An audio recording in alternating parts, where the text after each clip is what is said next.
Hello and welcome everyone to the Tech Sharmit podcast. Today I'm here with another special guest, Dave Beulke. He is the president of Pragmatic Solutions and he is known around the world for his expertise in DB2 and many other technologies. Dave is also a lifetime IBM champion and a part of IBM's DB2 Gold Consultant program. Not only this, he also contributing a lot to this community through his blogs and engaging seminars. In fact, he has influenced countless professionals in IT industry. So in this episode, we are going to talk about his professional journey as well as his contribution to this industry. But before we jump into this conversation, I'd like to thank Dave for joining us in this episode. And now I request you to please initiate the discussion by telling us something about yourself.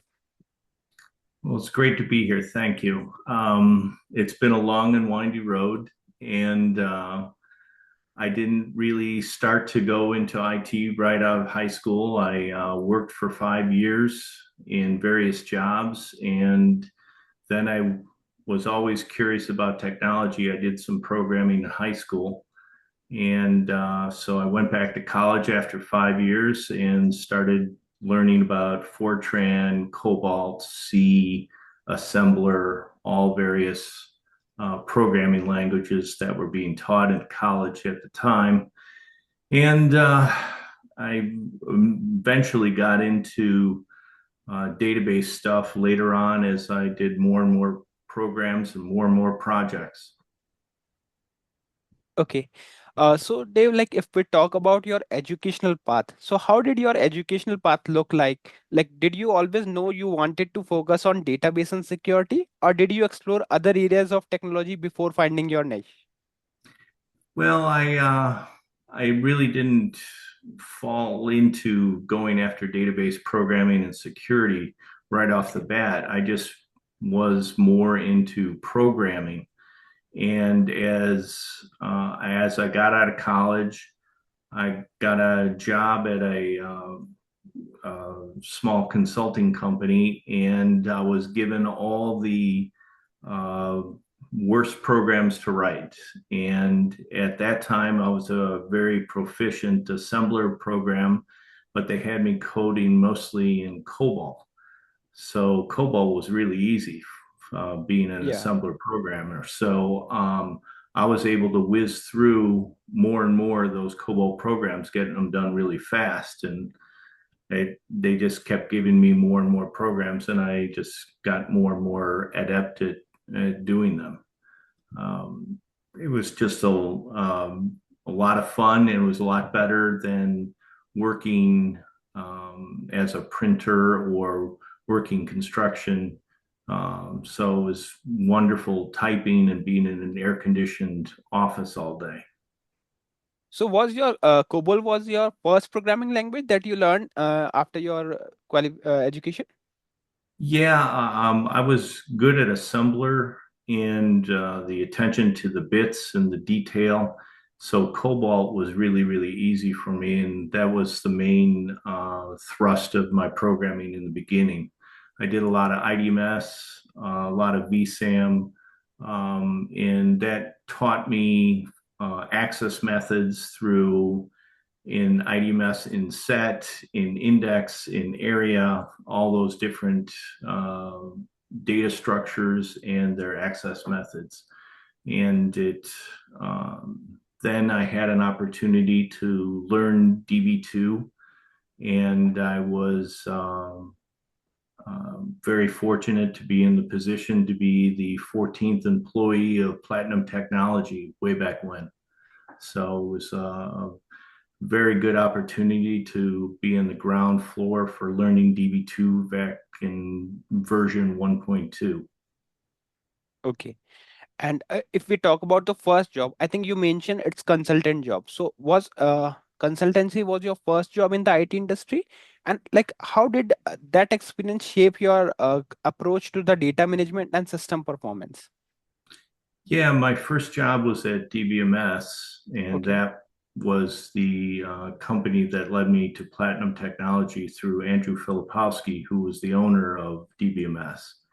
And that gave me a good feeling that happy customer is a happy situation. So always trying to make sure that the customer and the consulting client was happy with your programming and the speed at which you got it done and the completeness or the number of errors that you experienced during testing and all that. So it was really good to get a good understanding of the whole life cycle of bringing programs into a, a design and then coding and then into production. Okay. All right. So, if we talk about your professional journey, like over your career, you have built systems that are still operational decades later. So, like you have worked and contributed for the various projects. So, what is one project or design that you are particularly proud of and why? Yeah, I've been very blessed in doing a lot of systems for a lot of clients over my 35-year career. But one that is really special for me was a large medical analysis system that I did for a large government agency that had billions of rows in it. It was housing all the main information for medical diagnosis, medical treatments, medical payments, and they were using it to analyze costs, analyze medical outcomes. And it was really great because at the time, um, it was a real rush project. And we basically took it from flat files into a DB2 database in under 6 months. And what we did is we looked at the existing design and how we could leverage the code base into a DB2 environment. And that brought up a lot of scalability issues and a lot of problems in making sure that we didn't have time to rewrite the code. So we had to fit these things together. Um, so what we did is we leveraged all the existing code with all the logic that was tested, and we leveraged that by redesigning a data access layer so that they could use materialized query tables or views of what the flat files look like. And by just changing the access method in the programs from flat files to customized SQL, they were able to test and implement those programs very, very quickly with minimal testing because the logic within the code didn't change. So it was very, very successful. And it was also really tremendous for the client because the client was really scared that the DB2 database was going to cost them a lot of overhead compared to the flat files. And it turned out because of the parallelism we were able to get out of the DB2 environment and the SQL optimization that we were able to put in, the DB2 database was much cheaper to operate as far as CPU charges and IO charges against the outsourced environment. So it was a very successful. It also we designed it with a large partitioning scheme within the DB2 database, and they were running. The reason that the project was even built was because they were running out of nightly scheduled time to do the 7 billion to maintain the 7 billion row database of seven or 3 billion rows for the 7 years. And they were running out of time in the nightly process to maintain it. So we designed it with a lot of partitioning, and they were able to add another 14 years into that database design And with parallelism and all the things that DB2 did, we were able to, implement that and also have more data so they could do more analysis. Okay. And I completely understand this thing that working on such type of projects, especially when we are working with a medical domain, it's not that much easy to handle all these things because they are all time bounded things, right? So Right. my question is, when working on such a massive database with tens of billions of rows, how do you approach the design and optimization of such large scale systems to ensure that they function smoothly 24 by 7 by 365? Well, one of my first jobs was also, I've stepped out of consulting for a while and went to a large retailer where my bonus was based on availability. Okay. So if the people couldn't take orders or the system couldn't be up to take orders, then they were losing money. So my bonus and my department's bonus was based on the availability numbers. So what we did is did a lot of data partitioning.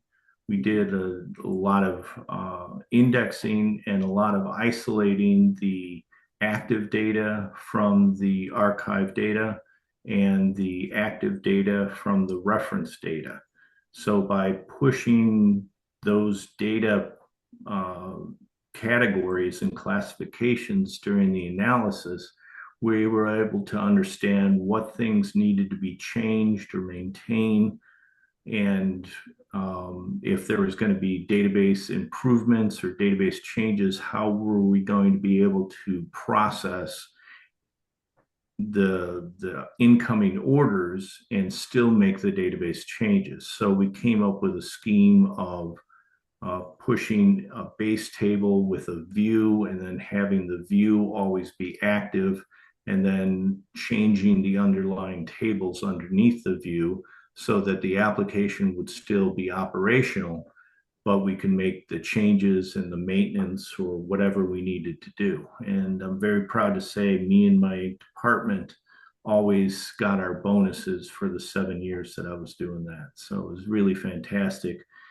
Having 5 nines availability is really, really tough. And I Yes. think one of our best years we only had like 7 hours of downtime the entire year. Okay. And it was fantastic. Okay. Okay. And like you also mentioned in a previous question that you have implemented several data access layers for critical information retrieval. So how do you approach designing these layers to ensure like optimal performance and security, especially for mission critical government functions like medical domain or other functions like this? Yeah, well, it's really goes into the, like I was talking about before, the data analysis Hmm. and separating out the active and the reference and the historical information. A lot of the big data warehouses that I did, and in my data warehouse institute class that I used to teach, we talked about moving the different categories and different usage patterns of the data into different data stores, and partitioning those data stores so that the active was always available no matter what, and then the archive or the orders were pushed into another domain when they were completed. So this way, we are able to back up and handle those data access layers. The problem in the old systems was the order entry system always had to be active, but they also wanted to do analytics against it all the time. So you had Yeah. uh, different use cases that were always competing against each other. So you always had to make sure that the reporting could be moved into, or the active orders could be moved into the reporting as soon as possible. Okay. And we all know that database security is also a crucial part of any organization, especially with methods like stenography and encryption. So, can you explain in easier term like how you approach securing a database system without compromising its performance? Well, it's really important that you do the security as easy as possible.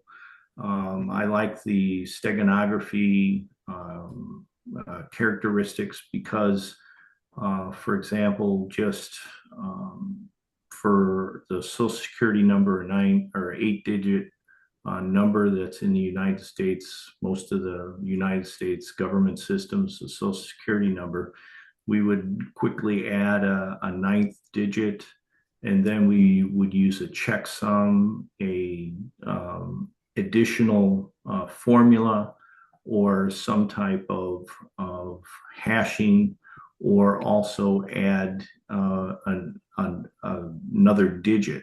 So even if the system was hacked, the social security number would be in there, but the hackers wouldn't know what was the checksum or what was the algorithm or what was the steganography that we did to scramble that information up.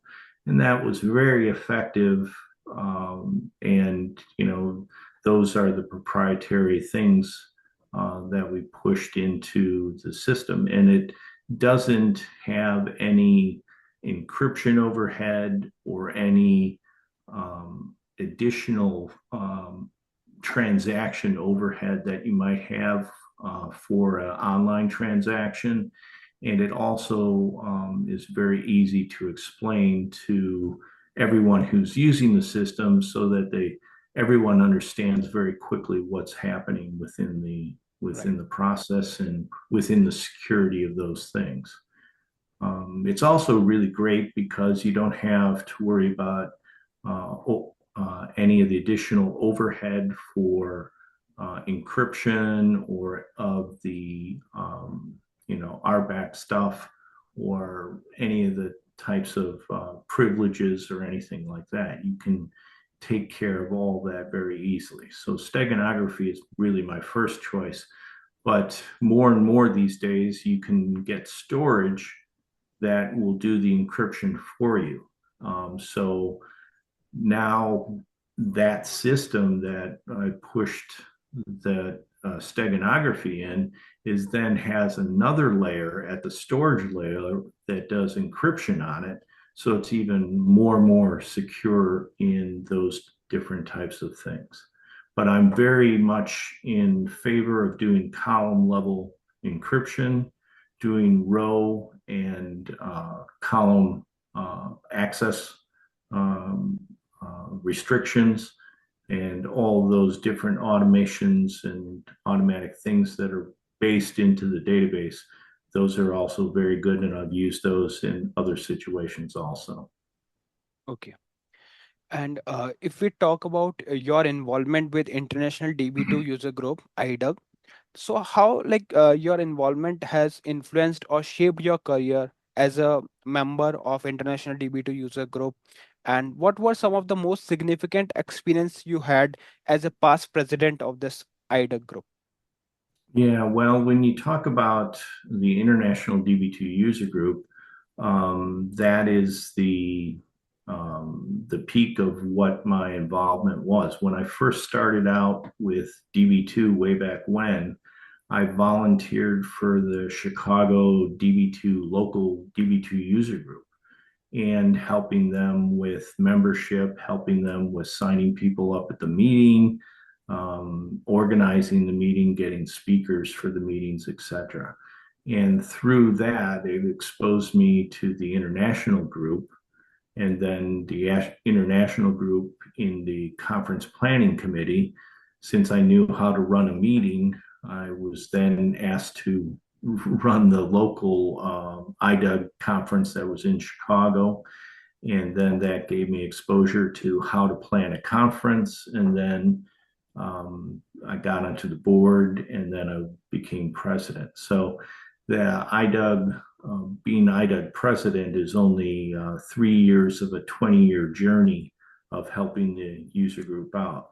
But it was very beneficial, and I encourage everybody to get involved with the local user group, be it DB2, be it C programming, be it AI, whatever. Get involved and get with your colleagues that are having the similar experiences. Talk to other people in the company and see what user groups they go and get involved with. And it's really enriches your community in the local area, but it also gives you a lot of information and a lot of feedback on what things are working in the industry, what things are positive. Also, I've developed tremendous friendships working with various people over the 25 plus years within these organizations. And some of them are great friends that I only see it or would only see at the conference. And it was great to get together Martin Hubel, what comes to mind, and a lot of the other IBM champions, the DB2 folks that are out there, and just some great friendships and great industry contacts, so that if you ran across something, it was always easy to get solved. What was also great about the user group was getting involved with all the other associated vendors. Like now it's Broadcom, Rocket Software, BMC Software. All those companies have their products, and getting involved with their beta programs, also IBM's beta programs. In the earlier years, I was in the beta programs for version 4 of DB2, the rational application developer products, the data studio products, all of those various products. I was able to get into the beta programs and give IBM feedback on functions and features. And a lot of those functions and feature suggestions that I made it into the products. And it's very good to help out the industry and get all that feedback. Okay. All right. So let's talk a bit about your experience as an IBM champion, because you are one of the lifetime IBM champion. So you have shared valuable advice on data management and a cybersecurity as an IBM champion. So what guidance would you offer to younger professional to looking those who are looking to specialize in these particular fields? Well, it's really great. The IBM Champion program has been fantastic because we've been able to help IBM get a lot of educational processes out there. And now you can get free education on the various platforms and the various products that are out there. And I encourage everyone to sign up to the IBM Champion and the IBM community so that they can have access to all the free tools and trial software that's out there. And also the cloud experience. You can sign up for a free cloud account. And if you use it properly, you never get charged. They take your credit card number, but it's only if you go past certain usage levels. And most people, unless they're running a small business or something like that, they're not going to go after those uses. But all of the free education that's out there these days, you can earn badges and you can become very well rounded in a lot of the data management issues. You can do Python courses, you can do AI courses, you can do machine learning courses, all of that stuff. And I've played around with a lot of the AI products, and it's tremendous the opportunities that are out there. So it's really great if somebody's trying to break into the industry and not having the opportunity at the university or anything like that. You can do this stuff in the evenings on your Yes. own and become accredited and earn badges that will show any potential employer or consulting company or any company that you can program or you can understand these concepts. And the more badges you get, the more you have testimony of verified knowledge of what is. So go to these various IBM and other vendors that are often and earn badges Right. and understand how to complete those classes, because it really does make a big differential between you and just somebody that says they have that. If you have that credential and you have that badge from like an IBM or other company. Yeah, and thank you so much, Deb, for this knowledgeful roadmap for all those who wanted to make their career in the IT industry. And I'm pretty much sure like it would be very beneficial for them, like if they earn badges and try to learn new things every day. So for sure, it will help them in a longer way. Okay, and now I would like to ask, like we all know that you are inspiring many of us in the IT industry, but we would love to hear about your mentorship. So, with decades of experience, how do you mentor the next generation of the data engineers and security experts, as well as who has been your mentor or your role model in this industry?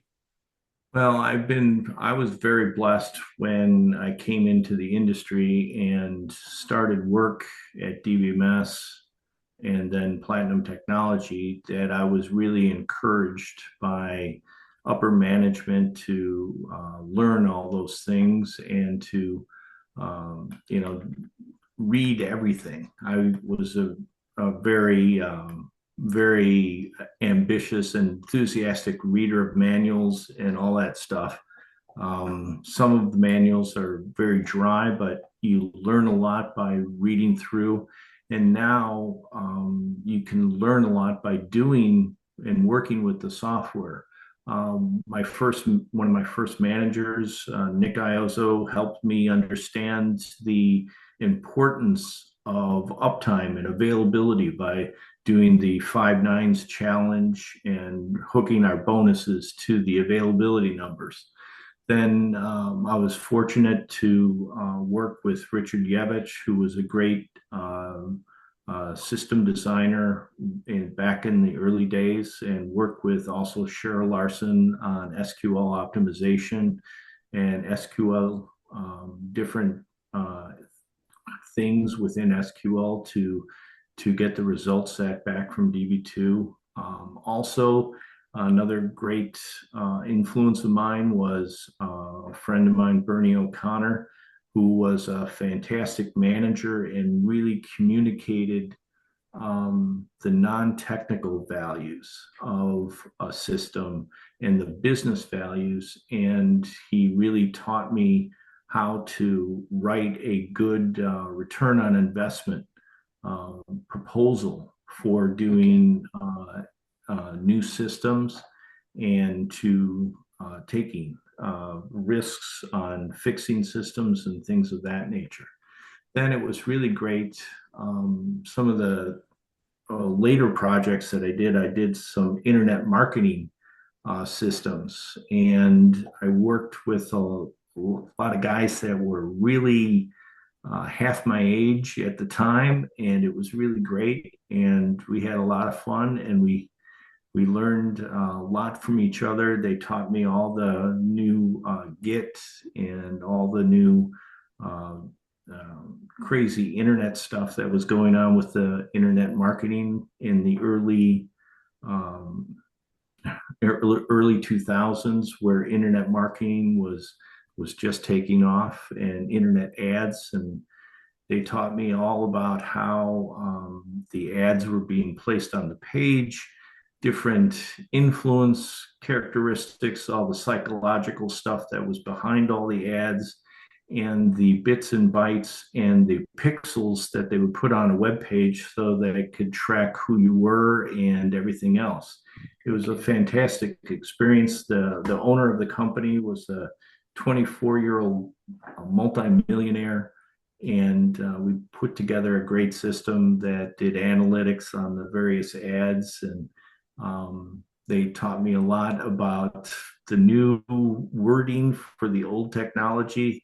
And they would laugh at me when I would say things about storage as DASD and spinning disks and things like that when we were working with solid state stuff. So I try to encourage everybody to do the new AI stuff. I've been playing with Claude and Gronk and Chat GPT for a while now, and it's a lot of fun.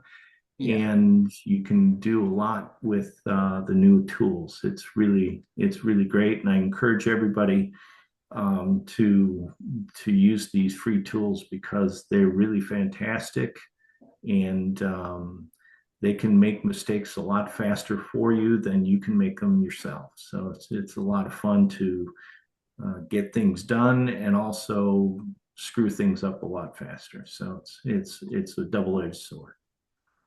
Yeah. Okay, so they've we have many topics on which we can discuss, but just because of the shortage of time, I would like to ask my last question to you.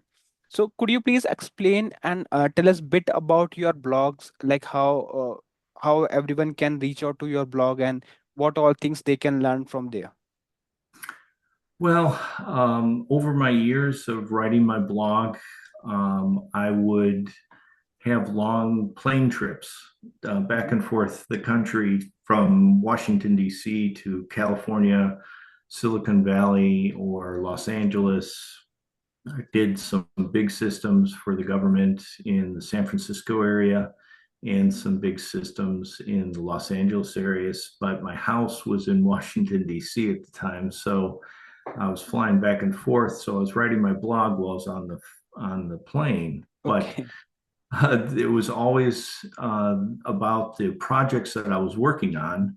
I never mentioned the clients, but the situations about enabling parallelism, um, the major partitioning designs of separating out the different things and sharing that information and those design points was really great because at the time I would get calls from friends and colleagues and said, "Hey, I never tried that before. That's a good idea." Or I tried that and I had this kind of problems. So you might want to look at it differently or try this. And some of the SQL methods and some of the um, common table expressions, the CTEs that we put in were really fantastic for getting these systems taken care of.